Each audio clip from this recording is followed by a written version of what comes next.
nafundisha wajibu wa kanisa kwa mtumishi wao. Jambo hili kwa kuwa wengi hawajajua wajibu wao kwa watumishi wao, imepelekea makanisa mengi yakibaki majengo kwa sababu watumishi wao walienda kutafuta. Bwana asifiwe. Amen. Wakati kanisa liliposhindwa kufanya majukumu yao, wajibu wao, mhubiri, mchungaji au msimamizi wa kanisa amefanya majukumu yao kwa kanisa, lakini kanisa halikufanya majukumu yao kwa. Vitu hivi viko viwili. Wakati mtumishi anafanya majukumu kwa kanisa, kanisa lina majukumu kufanya kwa mtumishi. Maana nisipotambua hivyo, ndio mwisho unakuwa mlikuwa mnahudhuria 5, mnamkuta mhubiri, baadaye mnafika 5 mhubiri mwenyewe hayupo. Nyinyi 5 mtapungua, mtakuwa 3 kesho. Mkifika 3 na yeye bado mhubiri hayupo, yupo sangu kutafuta, mtabadilika, watakuja mmoja. Baadaye jengo linafungwa. Kwa nini? Kwa sababu kanisa haitambua wajibu wa yule anayewapa, ambapo Paulo anasema ikiwa tumewapandia vitu vya rohoni, inakuwaje nyinyi msiweze kutenda vitu vyenu vya, msitupe vitu vyenu vya mwili? Kwa hiyo kwa sababu alijua. Nataka nikwambie wajibu wa Mkristo, wajibu wa kanisa kwa mtumishi ndio unaoimarisha kanisa linakuwa imara. Ili kanisa liwe imara linamhitaji mtumishi imara. Inahitaji mtumishi aliye imara, ndipo mtakuwa na kanisa imara. Kwa hiyo mtumishi akiwajibika kutumika kama alivyoamriwa na Biblia, alafu kanisa nalo likawajibika, kinachotokea ni kwamba kanisa hili litakuwa na nguvu kuliko makanisa yote. Au kanisa lolote litakofanya hivyo litakuwa na nguvu, kanisa mengine yanapata nguvu.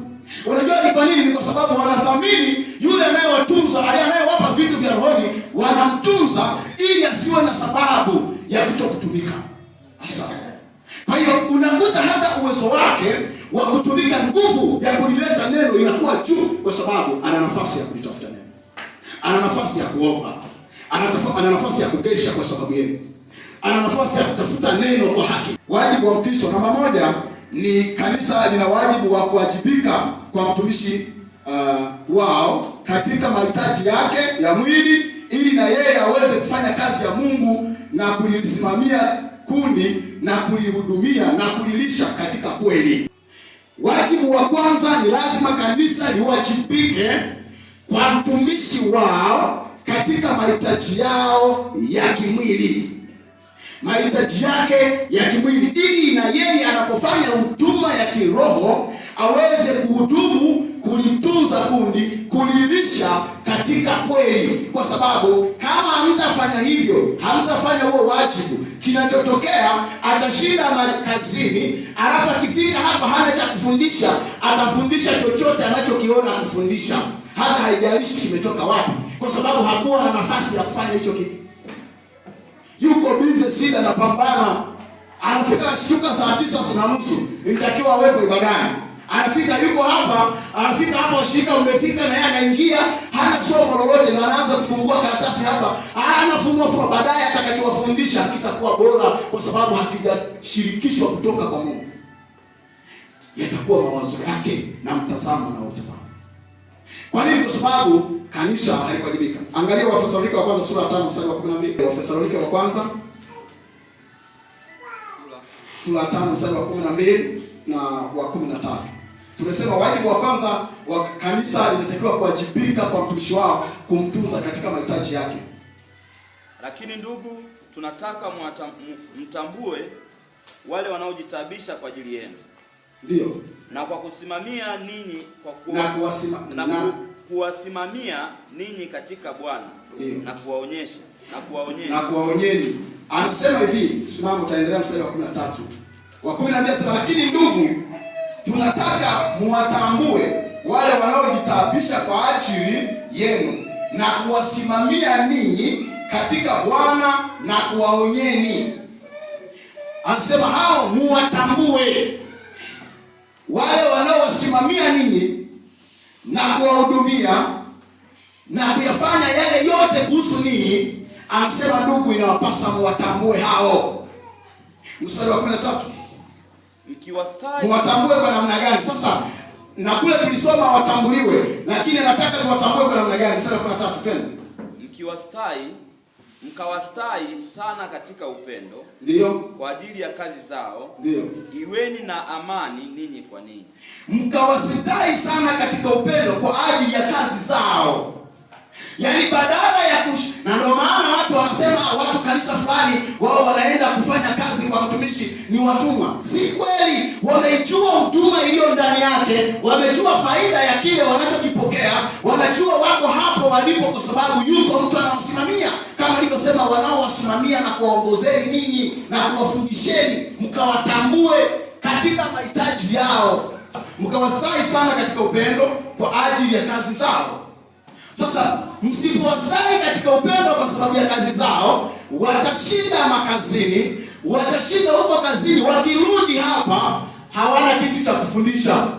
Leo utakuta kila wakifika hapa wanazungumza sadaka, wakimaliza kama sio sadaka basi ubatizo, wasipofundisha ubatizo basi watafundisha kanisa ni nini, kwa sababu ndivyo vitu walishavizoea. Kwa hiyo hana muda wa kuandaa kitu kipya kwa ajili ya kanisa, kwa sababu kazi zake zinamlemea.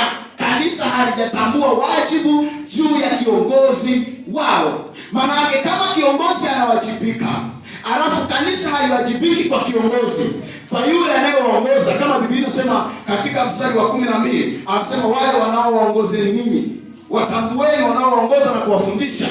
Sasa kama ninyi mtashindwa kuwatambua hao, maana yake kinachobaki wao watajikita katika shughuli za dunia ili na wao waokoe familia zao, kwa sababu wana familia, alafu wana familia ya kanisa.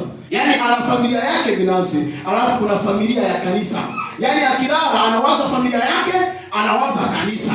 Kwa hiyo pande zote mbili anashughulika huyu mtu. Sasa ambaye ni kiongozi, mmempa nafasi, Mungu anamchagua kuwasimamia nini? Biblia inasema mwatambue na wale wanaowafundisha na kuwaonyeni, wanaowaonya mnapokwenda siko njia hii ni hii. Sasa Biblia inasema mwatambue, mwastahi katika upendo katika kazi zao.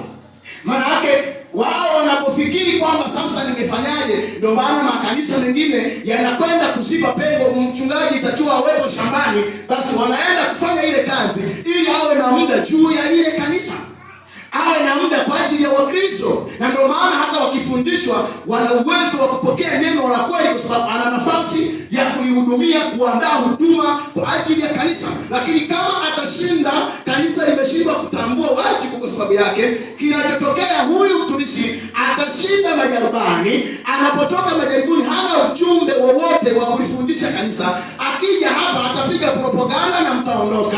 Mwishowe unakuta hamwezi kuongezeka kiroho, kwa sababu neno mnalopokea halitokani na Roho, kwa sababu inamhitaji kiongozi ili andaye somo, amshirikishe Roho Mtakatifu kwa maombi ili Mungu ampe ujumbe unaolihusu kanisa. Lakini asipofanya hivyo, akija hapa ni propaganda.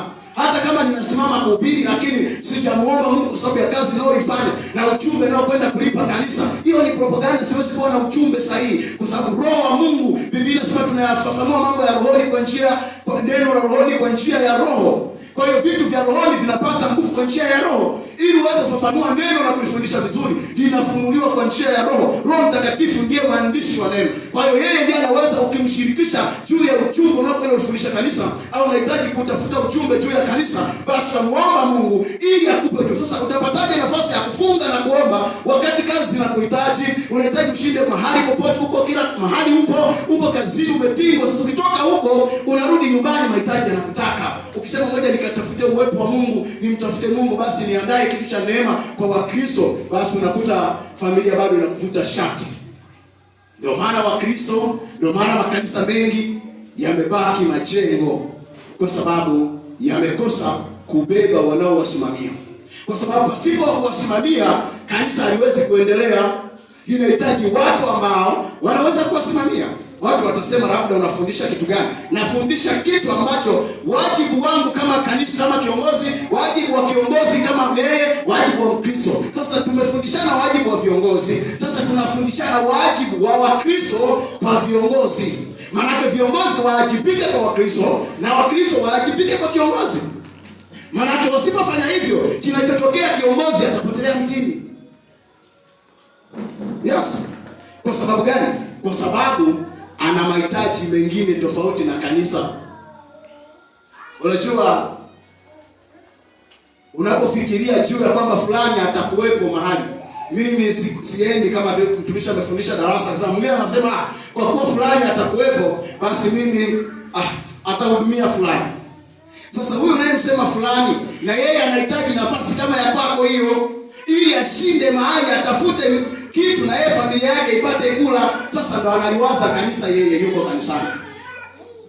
Sasa kanisa likiwa linyimifu juu ya kiongozi, unajiuliza hivi kama aliwezi kutenda kazi kwa ajili ya kiongozi wao, sasa wanatenda kazi kwa ajili ya nani? Tumeona Wathesalonike hayo anapoongea. Naomba nisomee Korinto wa kwanza sura ya 9 na mstari wa 13 na wa 14. Wakorinto wa kwanza sura ya 9 na mstari wa 13 na wa 14.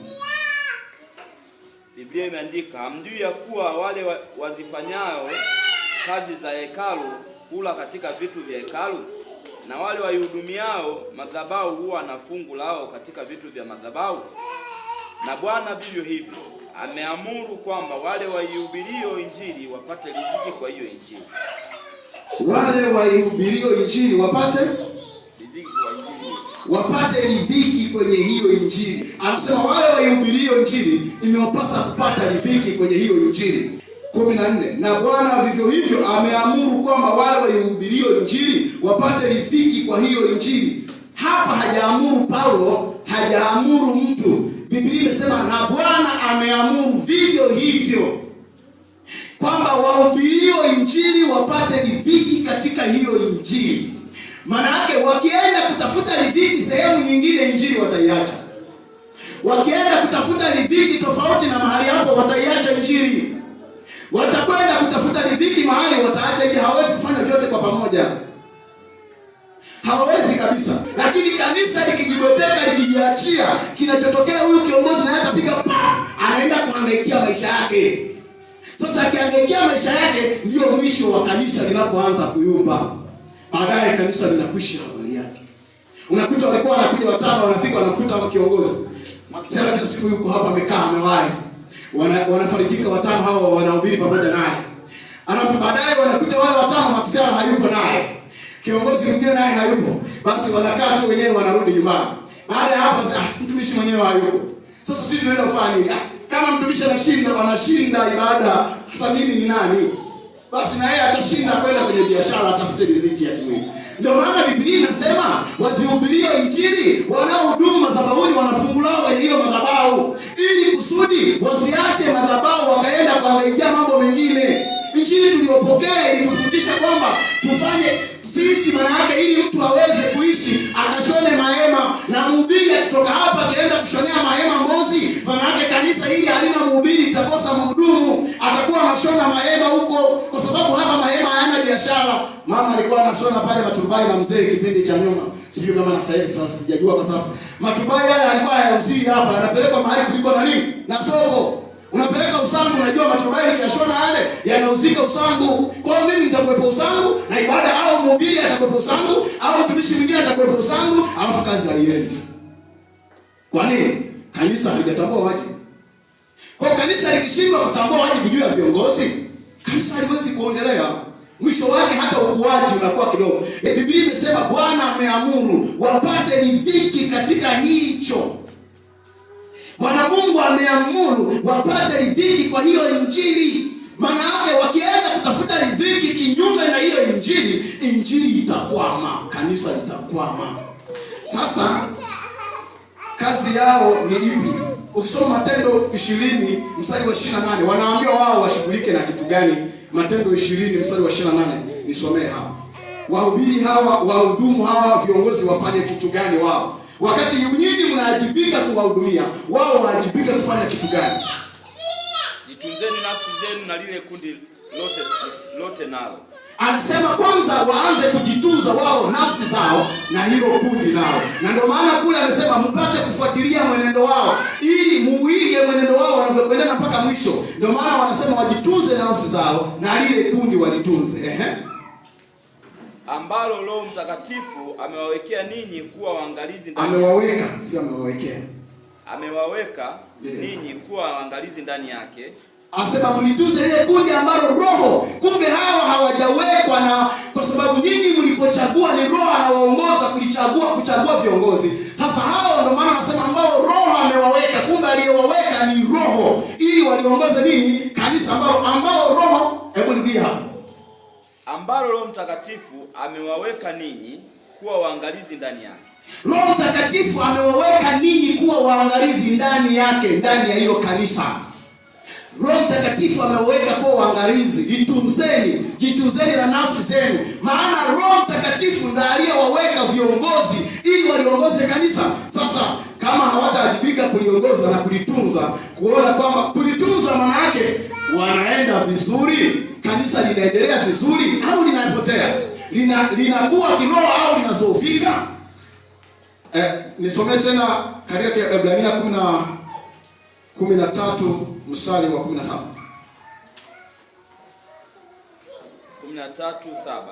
17. Watiini wenye kuwaongoza na kuwanyenyekea, maana wao wanakesha kwa ajili ya roho zenu.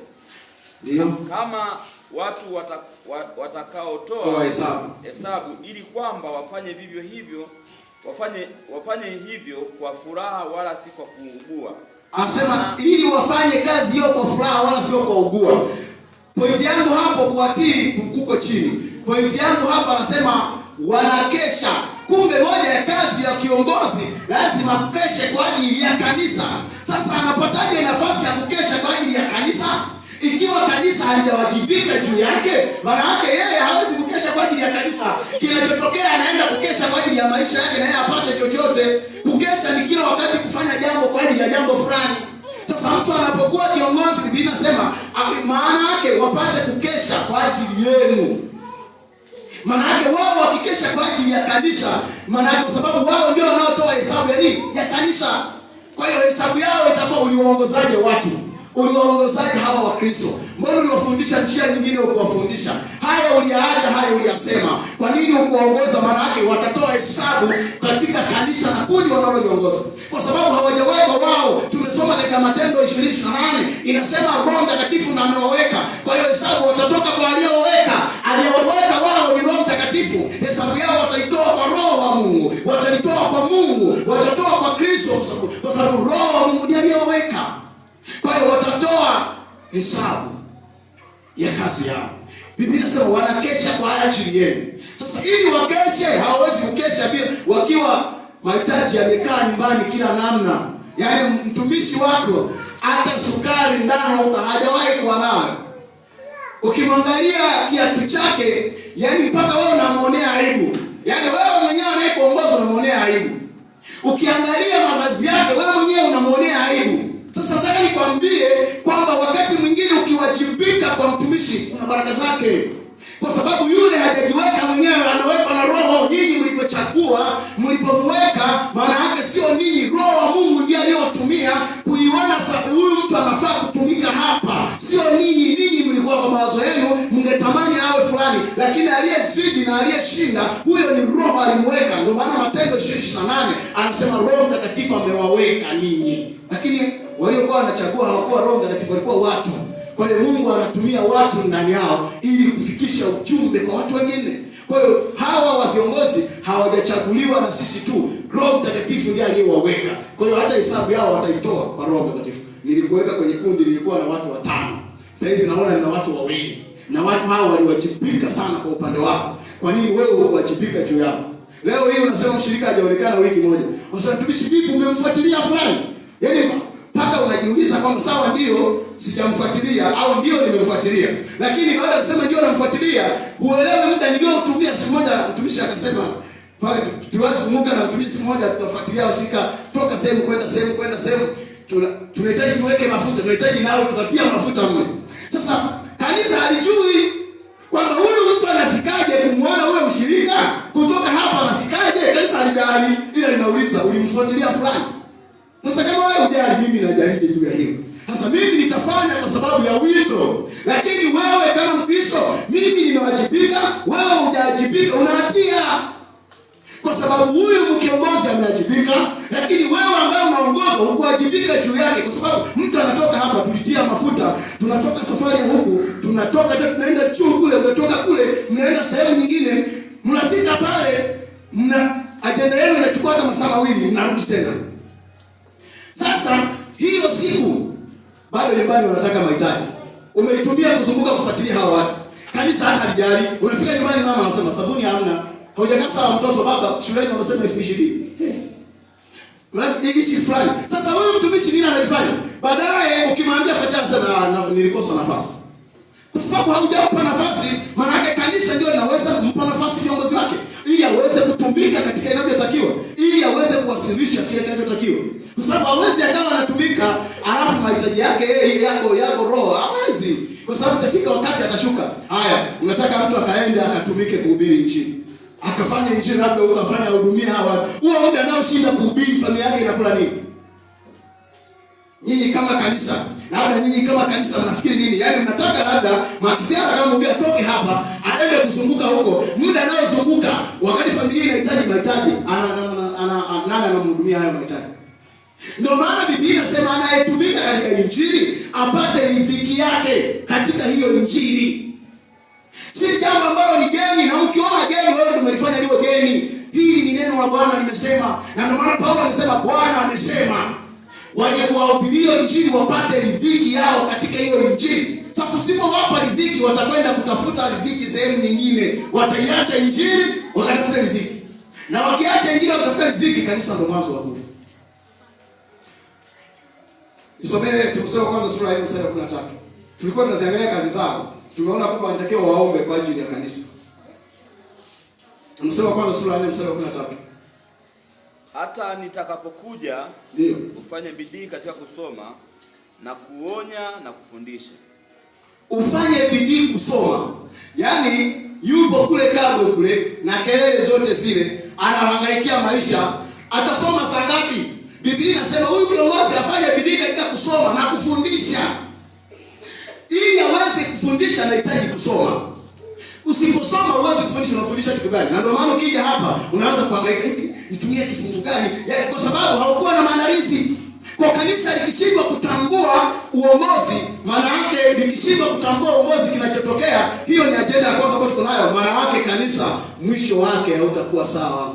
Kila mtu atalikimbia. Kwa sababu sisi kama Wakristo tumeshindwa kuwajibika juu yao, na wao wa viongozi watumishi wameajibika kwenu, lakini kwetu sisi tumeshindwa kuwajibika kwa ajili ya hao watumishi. Sasa wanapowajibika baadaye na wao wanapunguza ya mkali, wanaanza kushinda kwenye majukumu yao. Ukija leo umkuti, ukimuuliza sema nilikuwa kutafuta, nilienda kuchomoa ngozi huko. Kwa hiyo nimekaa kama wiki mbili. Unafika hapo wiki mbili, huduma wa kuhudumia ndo hayo. Sasa kosa ni la mhudumu au la anayehudumiwa? Kwa sababu hapa huyu mtu angefanya nini? Yaani huyu kiongozi, ungekuwa wewe kiongozi ungefanya nini? Wanawake nyenye mnajua. Akirudi hapa uweze kumfunikia Biblia na kitabu, ukamwekea tenzi mboga, Biblia ugali. Huwezi, unahitaji mahitaji tofauti na hayo. Sasa huyu anapotumika, unapomtaka atumike labda kwa wakati wote, lazima ujiulize nimehusika vipi kumpushi ili afikie hayo makusudi? Kwa sababu kanisa ndio linataka, sababu kuna watu wanakuta anajiuliza, yaani wanaacha hata kuhuduma hata nyumba kwa nyumba. Huo muda anaotumia nyumba kwa nyumba analisha nini familia? Kwa sababu ndio maana tunasema hiyo ni jambo la kwanza, kuwajibika kwao. Kuna baadhi ya makanisa ambayo yalifanya hiyo huduma kama kanisa, alafu kulikuwa vikundi vilivyotumika kumtunza mhudumu wa injili. Vikundi yale kama kikundi kimoja kinatumika kutunza mtumishi, kinatunza kanisa, linatunza na kikundi kinatunza kama kikundi. Nitavionyesha hapa. Na walimtunza hadi Bwana Yesu. Nataka nikuonyeshe Bwana Yesu alikuwa anaishi, sio kwamba alikuwa anazunguka vile analala njaa. Kuna watu walimbeba, alafu wengine walikuwa wanasheria. Wanaenda kumbeba yeye anapofanya huduma ya kuzunguka kuwakilisha ufalme wa Mungu umekaribia. Tayari kulikuwa akiwa na wanafunzi, kuna watu walikuwa nyuma yake wamembeba, nao nitakuonyesha. Kwa hiyo ili uelewe, usikadhani nafundisha kitu kigeni, nafundisha kitu cha Biblia. Hapa tunaona kwamba kuna vikundi, baadhi ya makanisa, vikundi vya Wakristo na Mkristo mmoja mmoja. Hii ni point, bado tupo point ya kwanza. Kanisa la Makedonia. Kanisa la Makedonia lilifanya hivyo. Kanisa la Makedonia lilifanya hivyo kumhudumu Paulo. Hebu soma Korinto wa pili sura ya 11 mstari wa 9. Kwa ndio maana Paulo akiwa Korinto, na hapa alisema akiwa Korinto Paulo ndo anatoa ushuhuda. Na ndio maana aliwaambia Korinto sikuwalemea, kwa sababu alijua kwamba mimi siwalemee ninyi kwa sababu kuna mahali napata. Maana angekuwa kuna mahali hapati angewalemea. Ndio maana katika Korinto wa pili aliomba radhi. Akasema ni jambo gani ambalo sijatenda kwa wengine isipokuwa tu kwenu ninyi? Jambo kosa langu ni kutokuwalemea ninyi. Ndio kosa langu, basi naomba radhi.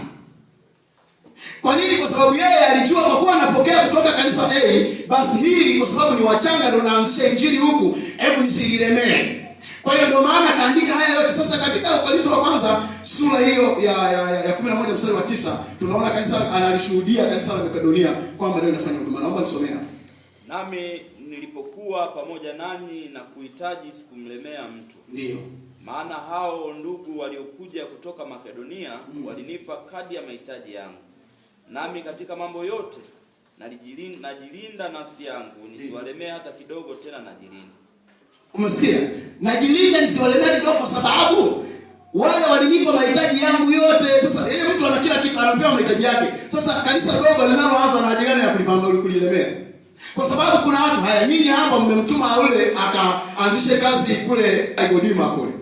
Mmemtuma. Kanisa hapa inapeleka mahitaji kwa ajili yake. Je, huyu mtumishi anaweza kaanza kuwalemea washirika wachanga wakati bado atawafundisha kutoa na kuhudumia watumishi, lakini hatataka wao ndio wawe sehemu yao sana, kwa sababu kuna mahali mahitaji yake yanatimizwa. Kumbe Paulo alikuwa anahubiri injili Korinto, kuna kanisa limembeba linatoa mahitaji yake ili yeye ahudumu Korinto. Maana yake ndio mje Korinto bila mahitaji, anashinda Korinto.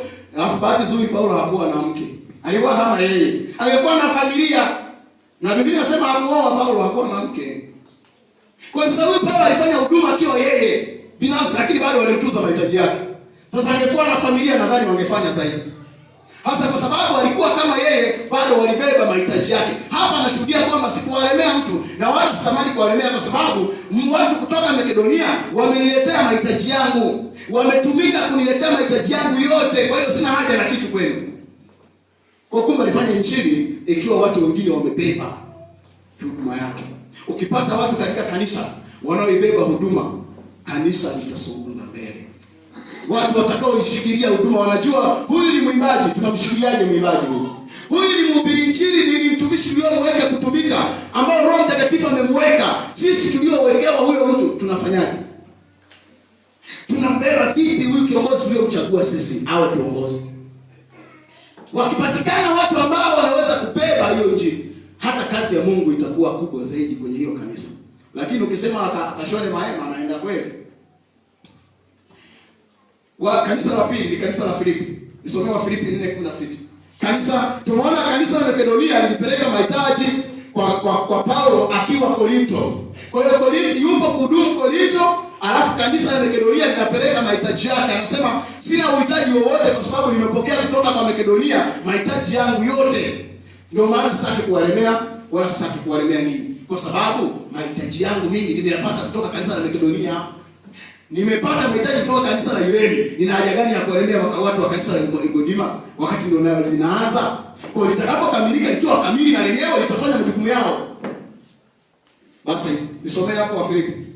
Kwa kuwa hata huko Thesalonike mliletea msaada kwa mahitaji yangu, wala si kwa mara moja, si kwamba nakitamani kile kipawa, bali nayatamani mazao yanayozidi kuwa mengi katika hesabu yenu. Yeye anachotamani, anafurahi kuona wanazidi kuongezeka, lakini pia anasema mlileta mahitaji yangu na huko Thesalonike. Wao wa Filipi walipeleka kule, akiwa Thesalonike kanisa la Filipi lilimhudumia. Akiwa Korinto kanisa la Makedonia lilifanya nini? Lilimbeba mahitaji yake. Kwa kumbe asingeweza kwenda kuhubiri injili huko, mahitaji yake yako roho yuko chini, hawezi. Angetumika kwa sababu angekuwa anatumika kwa dhiki sana. Ndio maana hadi tumesoma asema tutaona katika Ibrania hiyo inayosema kwamba ili wasitumike kwa maumivu, kwa uchungu. Sasa hapa Paulo anasema nilipokuwa kule Thesalonike nako mlikuja mliniletea mahitaji yangu yote, na sio kama natamani hicho kipawa chenu, ila nafurahi kuona mnaongezeka. Kanisa kumbe linalotenda namna hiyo lina uwezo wa kuongezeka. Anasema mnaongezeka matunda yenu. Unajua matunda ni nini? Ni mafanikio. Matunda ni mafanikio. Mti wote ukitoa matunda unafanikiwa. Una mafanikio. Sasa ukikosa matunda hauna mafanikio, ndio maana unakatwa. Kwa hiyo upate mafanikio, hiyo ni sehemu ya mtu ambaye anatakiwa ajibike kwa viongozi wake. Tusipofundisha haya, tunaweza kuhisi kama sisi ni rahisi tu, yani sisi tukiwa na kiongozi yeye atakuwa anajitafutia. Mgeni akija hapa ashaenda kwa kiongozi wake. Alafu uelewi kule alikokaa kwa kiongozi ana sukari hujui. Mtumishi amekuja kwa ajili ya kanisa, anaenda kwa kiongozi, anakaa huko, huyo kiongozi hata sukari ndani hana, anaanza kukopa. Au asipokunywa chai yule mtu anasema hili kanisa linamnyanyasa huyu kiongozi. Huyu baba anafanya kazi kwa uchungu. Kwa nini? Kwa sababu kanisa tumeshindwa hata kufanya chochote kwamba kuwepo kitu. Maana anapokuja mgeni hawezi kwenda kwangu, ataenda kwa kiongozi. Hawezi kwenda kwako, ataenda kwa kiongozi. Yaani mahali pana kiongozi ndiko atakapoenda. Atakapofika pale anahitaji apate chochote, atapata nini? Anafika pale kiongozi wako hata sukari hujawahi kupeleka hata mara moja. Huyo kiongozi nayo sukari hana. Amekaa pale anatia anawaza nifanyaje? Mama wa watu huyo puku. Mama mtumishi. Naomba nikope sukari moja. Wiki moja nitakuwa nimelipa. Wiki inaisha hana hiyo hela. Jumapili mnasali mnaondoka. Hamjui anachopitia mama yenu huko. Hamuelewi mtumishi anachopitia. Kwa hiyo unachokifanya unasubiri aje kuhudumu tena. Sasa anafika hapa anahubiri vitu vingine mpaka unacheka mpaka unasema ila leo hivi tumefundishwa tumefanyaje? Kumbe uelewe mzee kwenye wakati mgumu. Hali sio hali. Alikopa sukari kwa ajili ya mgeni wenu na yule anamwambia wewe mama baki sisi tunapita mbona ulete hela? Baba nitaleta. Sasa nitaleta. Hafu nyinyi washika mmelamba kama tulivyokula sote. Tumependeza tunapita basi tunaenda kwa mtumishi ndio. Ndio mtumishi wako. Anatesa madeni mengi. Mtumishi ana madeni mpaka anakufa kabla wakati. Kwa nini anafanya nini? Muda ambao atakiwa aende kutafuta anaogopa nikiacha hili kundi. Nikaenda huko usangu niwe na pambana. Itakuwaje? Anarudi tena anatumika kwa shida mpaka anasema Mungu, sio nichukue tu ikiwezekana basi niondoke ili niwe nimemaliza kazi. Kwa sababu hamjali. Sasa kanisa msipojali, yeye anatumika kweli, ninyi hamjatumika, nini kinatokea? Mshirika mmoja kubeba tu chumvi ya shilingi 500. Kwa mtumishi hakuna. Ndio maana unaona ukishuka hii njia hii, unakuta kuna makanisa yamebaki viwanja. Ukienda Mbozi ndio usiseme mengi, yamebaki majengo yamesimama tu hivi. Ukipita, tulioenda kwenye msiba kule mahali wetu tulienda wote kuona. Na mama alienda. Tuliona kwa siku ile kanisa limetulia tu halina watu. Wewe unafikiri ile ingekuwa na mhubiri asingekuwa watu pale? Mwa mnajibu. Pale pangekuwa mhubiri watu wasingekuwa. Sababu za kutokuwepo kwa sababu alikosa mtu wa kulihudumia kundi. Pale pana watu ambao wangekuwepo, watu wangeendelea kuwepo kufanya ibada. Lakini sasa limebaki jengo linasubiri watu. Halina watu. Limekaa tu hivi. Ukitaka unaingia, ukitaka unatoka. Halina shida. Jengo hili halina kazi yoyote, yaani bila kiongozi jengo halisimami, halina kazi kwenu. Na ndio maana tunawahitaji viongozi. Ndio maana Biblia inasema tuweke viongozi katika kanisa, kwa sababu viongozi ndio wanaweza kulisimamisha kanisa. Kwa hiyo kanisa hata hapo pakiwepo wewe unaingia tu unaona wahudumu, utafanya kazi gani? Utaona haina maana ya kuhudhuria ibada. Kwa hiyo ndio hivyo. Tumeona tayari makanisa, tuangalie kikundi cha watu binafsi, kikundi kumhudumia mtumishi. Angalia kikundi cha wakina mama waliofanya hii huduma. Kikundi cha wakina mama Luka 8 mstari wa kwanza na 3. Wakina mama, kikundi cha wakina mama kilifanya huduma kuliko kawaida. Hebu mwani fungue na mimi hapo kabla hujaanza kusoma Luka sura ya 8 mstari wa kwanza mpaka wa 5. Ikawa baada ya hayo alikuwa akizunguka katika mji na vijiji akihubiri na kuitangaza habari njema ya ufalme wa Mungu. Ndio. Na wale tenashara walikuwa pamoja naye. Na wanawake ni wanafunzi, Mstari wa pili. Na wanawake kadhaa wakaza ambao walikuwa pamoja walikuwa na pepo wabaya na magonjwa wakaponywa. Ndio. Nao ni Mariamu aitwaye Magdalena. Aliyetokwa na pepo 7. Na Yohana mkewe Kuza, wakili wa Herode, na Susana na wengine wengi walikuwa wakimhudumia kwa mali zao. Bwana asifiwe. Mmesikia vizuri mstari wa 3.